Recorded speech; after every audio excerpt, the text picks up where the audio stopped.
Good day everyone, my name is Beto C. Bautista from BPED 2B.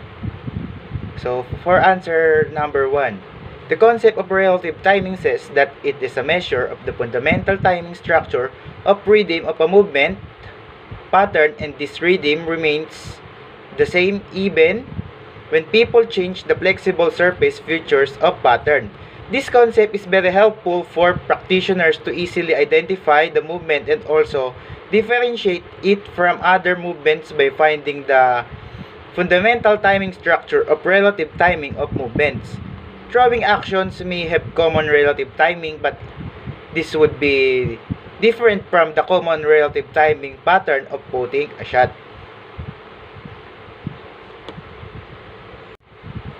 So in answer number 2, scientists define movement with relative timing that is as an invariant feature of generalized motor program when features of movement remain the same or are invariant when it is performed with different surface features.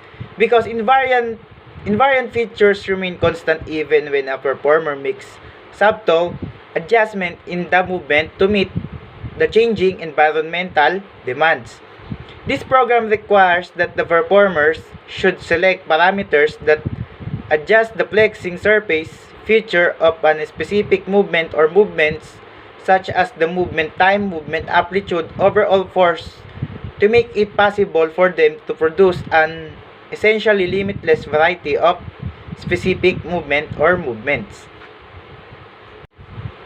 So sa number 3 naman, ang sagot ko ay, but when we are performing a quick or rapid movements, I think decreasing his or her movement time can affect the accuracy of movement because it can form various conditions of movement difficulty. So movement can be more spatially accurate when he or she uses the open loop and closed loop control process to produce fun and accurate actions, and also decreases in movement time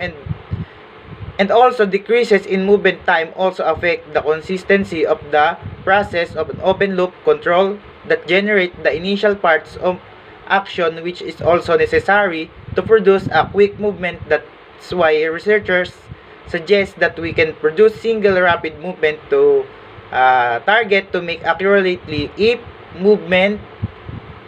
we move a shorter distance or move more slowly. This gives instructors the idea or method of teaching children how to throw or kick a ball toward a target accurately through the use of Pitts law and application of open loop control. So my answer in number 4, since we all know that the nervous system controls everything we do. So nervous system has to do in this activity because nervous system translate the motor programs output into the body movements by converting nerve pulses into muscle contractions and for the exertions of forces on bones through tendons. So why? Because there are factors that may affect the process of nervous system that causes errors such as the M1 and M2 responses that contribute their own variability to muscle contractions. It says that there is a variability in the movement planning process as well, and with presence of this process in the system means the forces actually produced during a contraction are not always the ones that the system intended, and also the presence of noise in the nervous system do not operate consistently but instead seem to change as the required amount of force of their timing changes. So this will add some error to muscle contraction while throwing the dart to the target area.